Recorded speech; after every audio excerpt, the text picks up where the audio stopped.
मागील तासामध्ये आपण चिंता विकृती संदर्भात माहिती बघितली. चिंता विकृती ही आपणास वेगवेगळ्या मनोशारीरिक आजारास कारणीभूत ठरते. अशा प्रकारचं येथे आपण मागील तासामध्ये सविस्तर वर्णन केलेलं होतं. त्या संदर्भात चिंता विकृतीचे प्रकार याविषयी आपण सविस्तर चर्चा करत होतो.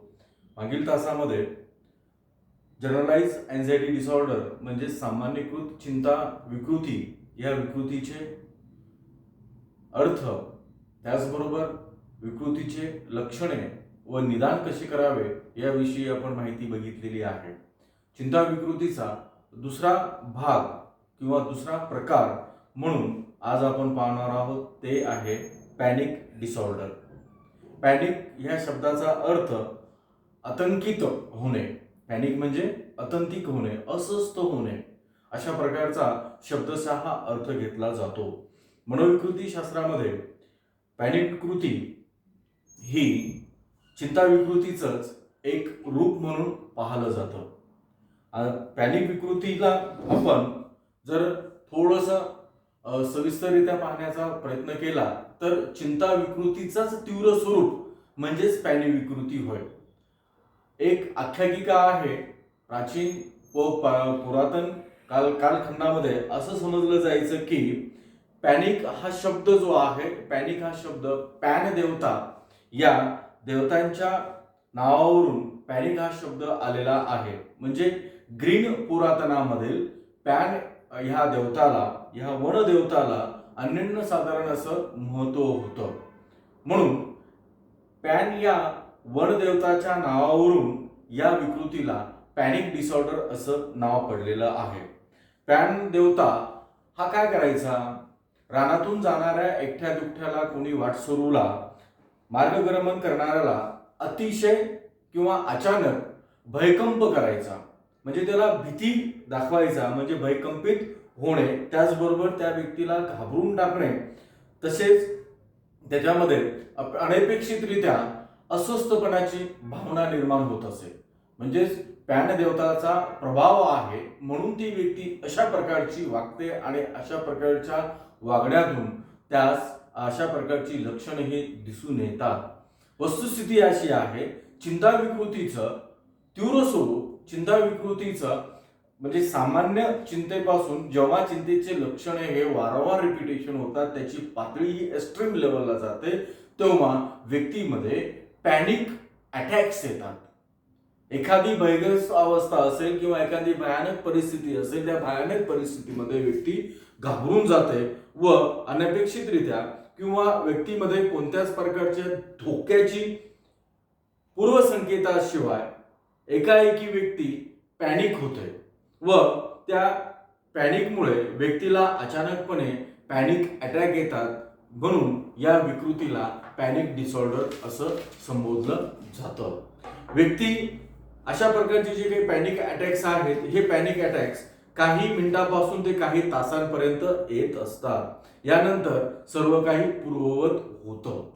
म्हणजे सामान्य चिंता विकृतीमध्ये आपण वर्तनात्मक, मानसिक आणि भावनिक लक्षणे ज्यावेळेस बघत होतो, त्याची तीव्रता वरून आपण त्याचं निदान करत होतो. तर पॅनिक डिसऑर्डर मध्ये व्यक्तीला अचानकपणे भयंकर अशी भीती वाटते. कोणत्याच प्रकारच्या पूर्वसंकेताशिवाय किंवा कोणत्याच प्रकारच्या अनपेक्षितरित्या त्या व्यक्तीमध्ये भयकंप होते, थरथर होतं आणि त्यानंतर तिला अटॅक येतो. हा अटॅक काही मिनिटापासून तर काही तासापर्यंत ती व्यक्ती अनुभवते आणि नंतर ती व्यक्ती पूर्ववत होत असते.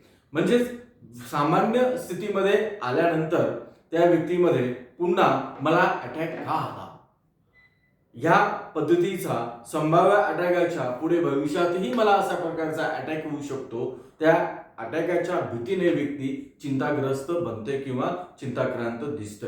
आता पॅनिक डिसऑर्डरचे लक्षणे कोणकोणते आहेत, म्हणजे सिम्पटम्स ऑफ पॅनिक डिसऑर्डर. यामध्ये धाप लागणे, म्हणजे आपला श्वास घेण्यासाठी त्रास होतो, धाप लागत असते, चक्कर येते, डोळ्यामध्ये अंधेऱ्या येतात व व्यक्ती ही अस्थिर जाणवते. स्वतःला ती व्यक्ती स्टेबल समजत नाही, ती व्यक्तीला अस्थिरतेचं भाव येतं आणि हृदयाची जी स्पंदने आहेत, ज्याला हार्टबीट्स म्हणतो आपण, ही हार्टबीट्स ही अतिशय जलद गतीने होतात आणि बॉडीमध्ये व्हायब्रेट होतं, म्हणजे शरीर हे कंप पाहायला सुरुवात होते आणि पूर्ण अंगभर घाम येतं. अंगभर घाम आल्यानंतर घशाला कोरडं पडत असते व मळमळ होणे किंवा भोवळ येणे अशा प्रकारचा लक्षणे त्या व्यक्तीमध्ये, शारीरिक लक्षणेही दिसून येतात आणि बऱ्याच वेळेस त्या रुग्णांमध्ये मलमूत्र विसर्जनाच्या सुद्धा समस्या भेडसावतात व अतिशय छातीमध्ये जोरात पेन्स होतात.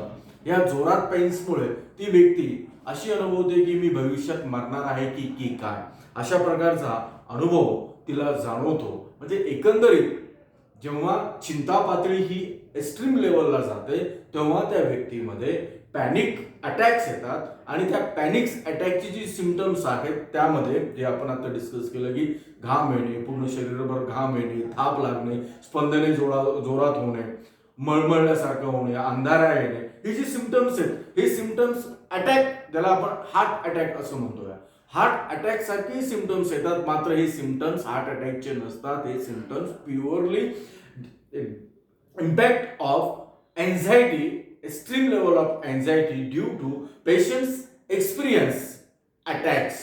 म्हणजे अशा कंडिशन मधून जे काही अटॅक्स त्याला येतात आणि पुन्हा ते काही मिनिटांनंतर पूर्ववत होतात, त्याचं डायग्नोसिस आपण पॅनिक अटॅक म्हणून किंवा चिंता विकृतीचा उपप्रकार म्हणून पॅनिक अटॅक असं निदान करू शकतो. मग या चिंता विकृतीमध्ये आणि सामान्यकृत चिंता विकृतीमध्ये काय फरक आहे? सामान्य फरक आहे, छोटासा फरक आहे, तो म्हणजे जेडी, जनरलाइज एन्झायटी डिसऑर्डर, याला गैर म्हणूया.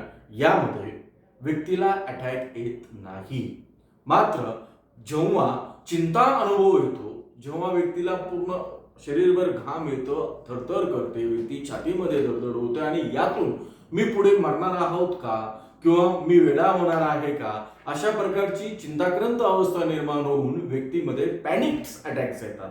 जे अटॅक्स येतात ते attacks as like to heart attack सारखे असतात, ज्याला आपण हार्ट अटॅक म्हणत नाही. मात्र हे लक्षणांच्या पातळीनुसार किंवा त्यांच्या सिम्पटमनुसार त्या व्यक्तीमध्ये पॅनिक अटॅक्स असा आलेला असतो. अर्थात असं म्हटलं जातं की सामान्यकृत चिंता जी आहे, सामान्य चिंतेचा तीव्र स्वरूप किंवा सुप्त स्वरूप म्हणजेच पॅनिक डिसऑर्डर होय.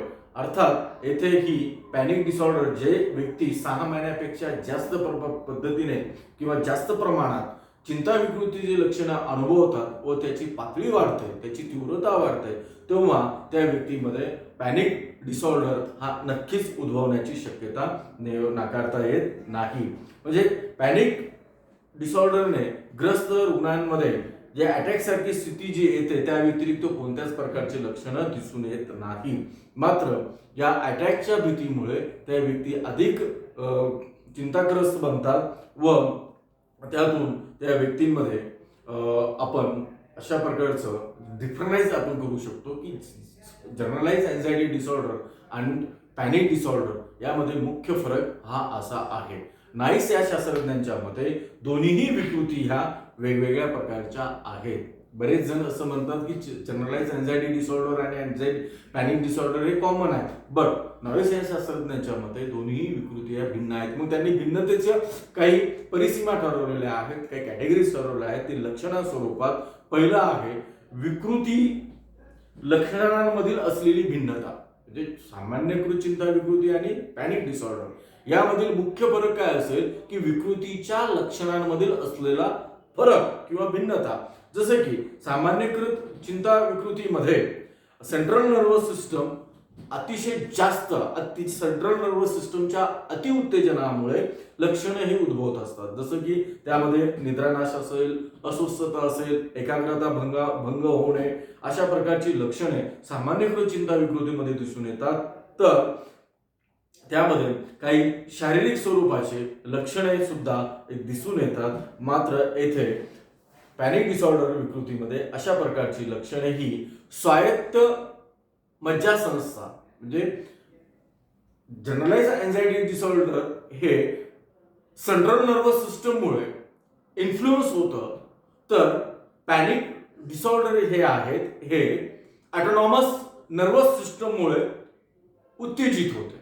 म्हणजे ऑटोनॉमस नर्वस सिस्टम ही जेव्हा अति उत्तेजित होते किंवा त्याच्या अति उत्तेजनशीलतेमुळे व्यक्तींमध्ये ही लक्षणे दिसून येतात, जसं की हृदयाची स्पंदने ही जोरात होणे, श्वास कोलमडणे, चक्कर येणे, भोवळ येणे, अशा प्रकारचा येथे लक्षणांमधील असलेला भेद म्हणजे जनरलाइज अँझायटी डिसऑर्डर आणि panic anxiety disorder panic disorder यामध्ये मुख्य विकृतींमधील असलेल्या लक्षणांमधील असलेली तफावत. जनरलाइज अँझायटी डिसऑर्डर मधील लक्षणे हे सेंट्रल नर्वस सिस्टम मधून किंवा सेंट्रल नर्वस सिस्टमच्या ओव्हर अराउझलमुळे क्रिएट होतात, तर पॅनिक डिसऑर्डर मधली लक्षणे ही ऑटोनॉमस नर्वस सिस्टमच्या अति अराउझल लेवलमुळे क्रिएट होतात. म्हणून शरीरामध्ये थरकाप होतो, छातीला धडधड होते, त्याचबरोबर स्पंदने जोरात वाढतात, श्वास घेण्यामध्ये श्वसनामध्ये त्रास होतो, चक्कर येतात आणि परिणामी त्या व्यक्ती या अटॅक सारखा एक्सपिरियन्स घेत असतात. दुसरं जे डिफरन्सेस आहे generalise anxiety disorder and panic disorder मधला, तो म्हणजे त्यामधील सामान्यकृत चिंता विकृतीमधील जो चिंता विकृती म्हणजे एक सिक्वेन्सली ती वाढत जात असते, म्हणजे क्रमशः सातत्याने ती वाढत जाते व ती लक्षणे जी आहेत ती लक्षणं दीर्घकाळ टिकणारी असतात. हा एक मेजर फरक दोन्ही विकृतीमधील आपणास सांगता येतो. म्हणजे जनरलाइज अँझायटी डिसऑर्डर मधली जी लक्षणं आहेत, जसे की मानसिक लक्षणं, शारीरिक लक्षणं. मानसिक लक्षणामध्ये आपण मागील तासामध्ये बोललो होतो की चेहऱ्यावर तीव्र स्वरूपाचा ताण जाणवणे, चित्त एकाग्र न करणे, संभाव्य धोक्याच्या सावधगिरीमुळे पुन्हा व्यक्ती अस्वस्थ बनते, उदास वाटते, खिन्न वाटते, तसंच धाप लागणे, हातपाय गरम होणे, त्याचबरोबर व्यक्ती ही क्लिनिंग अँड चेकिंग वारंवार ती व्यक्ती पुन्हा पुन्हा तपासून पाहत असते. अशा प्रकारची जी लक्षणे आहेत ही लक्षणे दीर्घकाळ टिकणारे असतात.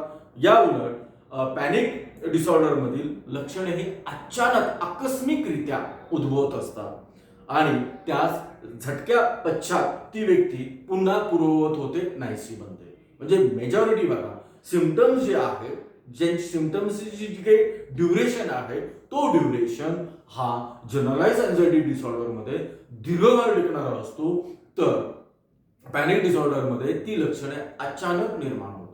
आता अचानक निर्माण होतात याचं जर आपल्याला विश्लेषण करायचं असेल, जेव्हा व्यक्ती समोर प्रचंड स्वरूपाचा मानसिक संघर्ष, मानसिक ताणतणाव अनुभवते व त्याला ती रिप्रेस करत असते, लेट गो करत असते, आणि त्या लेट गो करण्यामुळे फ्राईडच्या सिद्धांतानुसार आपण आपल्या ज्या काही भावना किंवा सुप्त इच्छा, वासना ह्या जितक्या जास्त रीतीने आपण दमन करून ठेवू, तेवढ्या जलद गतीने त्याचा विस्फोट होत असतो. सेम पॅनिक डिसऑर्डर मध्ये तशीच अवस्था असते की व्यक्तीमध्ये एक सबकॉन्शियस अनकॉन्शियस लेवलला वेगवेगळ्या प्रकारचे स्ट्रेसर असेल, तणावग्रस्त परिस्थिती असेल, अप्रिय घटना घडलेल्या असतात, ज्या घटना समाजाच्या काही समस्या जाणवलेल्या असतात, त्यांना सामना करण्याऐवजी त्यांना फाईट करण्याच्या ऐवजी ती व्यक्ती फ्लाईट करते आणि त्या ज्या काही असुखद घटना आहेत त्या असुखद घटना दाबून ठेवते आणि अचानक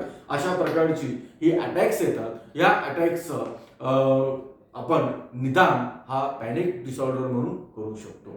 यामध्ये जर विचार केला तर इथे काही पूर्वज किंवा काही जेनेटिक इन्फ्लुएन्स आहे का, तर नक्कीच जनरलाइज अँझायटी डिसऑर्डर पेक्षा पॅनिक डिसऑर्डर मध्ये अनुवंशिकतेचा प्रभाव हा अधिक प्रमाणात दिसून येतो.